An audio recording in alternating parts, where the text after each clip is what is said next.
लोकसभेला विधानसभेला शेतकरी आणि शेतकऱ्यांच्या संदर्भातल्या अनेक योजना ज्या आहेत त्या आपल्याला बॅनरवर दिसल्या, पण या योजना खरंच बॅनरवरून पेपरवरून शेतकऱ्यांपर्यंत पोहोचल्यात का? याच मुद्द्यावर रविकांत तुपकर आपल्या सोबत आहेत. सर, तुम्ही मुख्यमंत्री देवेंद्र फडणवीस, उपमुख्यमंत्री अजित पवार यांच्या भेटी घेतलेल्या आहेत, त्याचे फोटो आमच्याकडे आलेले आहेत. नेमकं जसं मी म्हटलं की या योजना बॅनरवर पाहायला मिळाल्या, पेपरवर पाहायला मिळाल्या, पण त्या शेतकऱ्यांपर्यंत पोहोचल्यात का?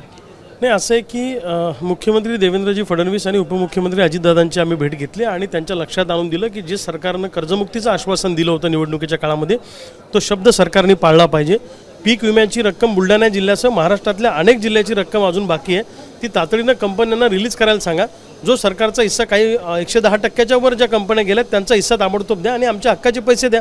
दुसऱ्या बाजूला ठिबक सिंचनचं अनुदान अजून पेंडिंग आहे. अनेक सोयाबीन कापसाचं जे काय नुकसान भरपाईचे पैसे अजूनपर्यंत शेतकऱ्यांचे बाकी आहेत. अशा अनेक गोष्टी आम्ही सरकारच्या लक्षात आणून दिल्या. PM किसान योजनेचा लाभ आता एकाच लाभार्थ्याला मिळणार घरातल्या शेतकऱ्याला, पण आमच्या घरामध्ये 4 खाते असतात. म्हणजे महिलेच्या नावानं वेगळी शेती असते, तर त्या प्रत्येक शेतकरी असणाऱ्या खातेदाराला त्याचा लाभ मिळाला पाहिजे, आमची मागणी आहे. निवडणुकीत तुम्ही भरघोस घोषणा केल्या, काही प्रमाणात लाभही तुम्ही निवडणुकीच्या पार्श्वभूमीवर दिला, तर इथून पुढे त्या योजना जशाच्या तशा कंटिन्यू ठेवल्या पाहिजे अशी आमची मागणी आहे. आणि सोयाबीनला जो 4892 रुपये सरकारचा भाव आहे, नाफेडच्या मार्फत जी काही खरेदी झालेली आहे, याच्यामध्ये शेतकऱ्यांपेक्षा व्यापाऱ्यांनीच जास्तीत जास्त माल आणून घातलेला आहे. मोठ्या प्रमाणामध्ये भ्रष्टाचार झालेला आहे. याच्याकडे पारदर्शीपणे लक्ष दिलं पाहिजे अशी आमची मागणी आहे.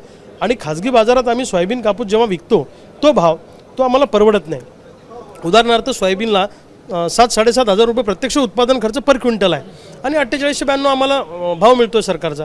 तर आम्ही जो खाजगी बाजारामध्ये सोयाबीन कापूस विकतो त्याला जोडून पर क्विंटल 3000 रुपये 2000 रुपये तुम्ही आम्हाला बोनसच्या स्वरूपात देऊन टाका ना, म्हणजे भ्रष्टाचार होण्याचा प्रश्नच नाही. DBTच्या मार्फत आमच्या खात्यात मारून टाका अशी आमची मागणी आहे. आणि या सगळ्या मागण्या सरकारने जर मान्य केल्या नाही तर महाराष्ट्रात आम्ही दौरा करणार आहे. महाराष्ट्रातल्या शेतकऱ्यांची एकजूट करून या राज्यामध्ये शेतकऱ्यांचा संयम तुटत चाललेला आहे. मोठा आगडो मुसळल्याशिवाय राहणार नाही.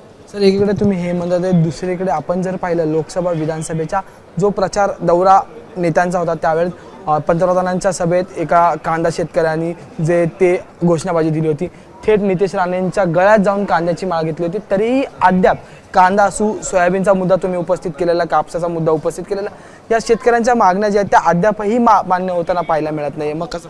नाही, मुळामध्ये काय झालं की शेतकऱ्यांची पाहिजे त्या प्रमाणामध्ये एकजूट झालेली नाही आणि शेतकऱ्यांची एकजूट झाल्याशिवाय कोणतेही सरकार घाबरणार नाही.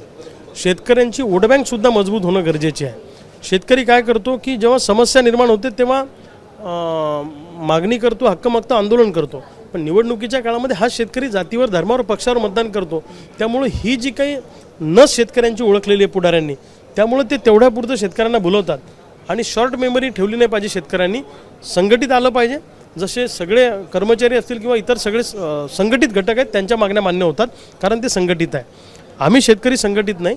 आता शेतकऱ्याच्या नवीन पोरांनी पुढे आलं पाहिजे, तरुण पोरांनी, आणि महाराष्ट्रामध्ये शेतकऱ्यांची मोठी आंदोलनात्मक वोट बँक बांधली पाहिजे या मताचे आम्ही आहोत आणि त्याच्यासाठी मी स्वतः पुढाकार घेणार आहे. अगदी शेवटचा प्रश्न आहे, 1 रुपये पीक विमा हा मुद्दा पुन्हा एकदा मागच्या 2 आठवड्यापूर्वी महाराष्ट्राच्या राजकारणात गाजला.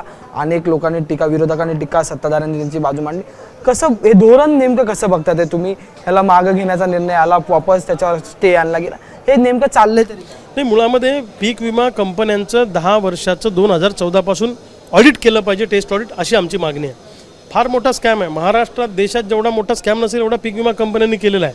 म्हणजे हजारो कोटी रुपये जमा करायचे, देताना कमी पैसे वाटप करायचे शेतकऱ्यांना. आणि यामध्ये ज्याचं नुकसान झालेलं आहे तो शेतकरी बाजूला राहून दुसऱ्या शेतकऱ्याला म्हणजे पैसे मिळतात. कुणाला पैसे मिळत नाही याचं दुःख, मिळाले त्याचं दुःख नाही आम्हाला, पण ज्युनियन शेतकरी जो आहे, जो खरोखर नुकसानग्रस्त आहे, त्याला ते पैसे मिळत नाहीत. त्यामुळं विमा कंपनींच्या याच्यामध्ये प्रचंड त्रुटी आहेत. खूप मोठा स्कॅम आहे. पंचनाम्याचे फॉर्म हे कृषी विभागाला देत नाही.